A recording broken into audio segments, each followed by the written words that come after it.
Suite de notre découverte des univers du métavers, après le e-sport, le domaine de l'art et de la culture s'offre aussi de nouveaux champs d'expression.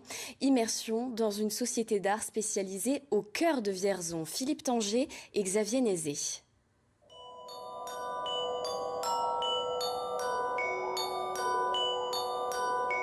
Bonjour réel et bonjour virtuel à travers mon avatar. Nous sommes ici au centre à Vierzon en compagnie de David, cofondateur de cette entreprise. Est-ce que vous pouvez nous expliquer quel est le concept ? Le centre, c'est un lieu physique et un pendant virtuel qui a pour objectif de diffuser la culture sous ses nouvelles formes. Également présents virtuellement, Vanessa et Joël, autres cofondateurs du centre.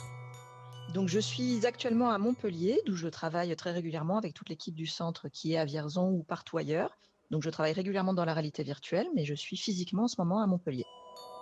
Nous nous voyons sous forme de ce qu'on appelle un avatar. Évidemment, dans la vraie vie, je n'ai pas exactement ce visage-là, mais cet avatar me permet d'avoir une consistance, d'avoir une matière qui me permet de travailler ou de visiter des lieux en réalité virtuelle. Aux côtés de Vanessa, sur le canapé, Joël, lui, se trouve à Perpignan. Il nous explique le sens de cette double dimension. Pour nous, d'ancrer cette offre virtuelle dans la réalité et d'avoir toujours le pendant du vrai est primordial. Et ça va nous permettre d'étendre cette expérience dans le monde virtuel, mais on peut tout à fait imaginer aussi dans le monde physique. C'est-à-dire que vous pourrez, dans un musée, utiliser un casque et interagir avec des gens qui sont là ou qui ne sont pas là.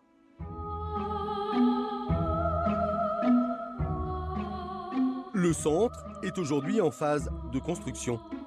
On est actuellement dans la nef principale du centre. C'est un bâtiment qui fait à peu près 130 mètres de long. Une friche industrielle réhabilitée en guise d'espace de création. Un monde réel, dupliqué virtuellement et interactif, c'est peu de le dire.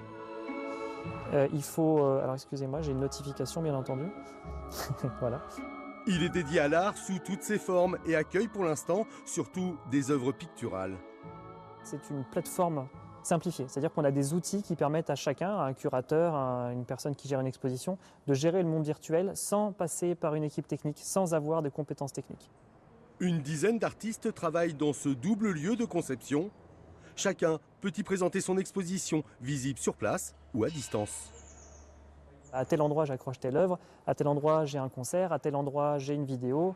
Voilà, dans le monde virtuel, je peux me déplacer et regarder, par exemple, une vidéo. Donc là, sur un de mes panneaux, j'ai un film qui tourne. Mais quelle sera la viabilité économique de ce concept, ouvert à tous ? Les clients de la société Le Centre sont les musées et les diffuseurs. C'est-à-dire que ce sont ces structures-là qui vont supporter les coûts pour que l'utilisateur final, lui, n'ait pas à payer un abonnement. Voilà, on veut que l'offre soit accessible au plus grand nombre et ça passe notamment par la gratuité. L'art s'accapare donc l'univers des métavers, où la seule limite demeure l'imagination.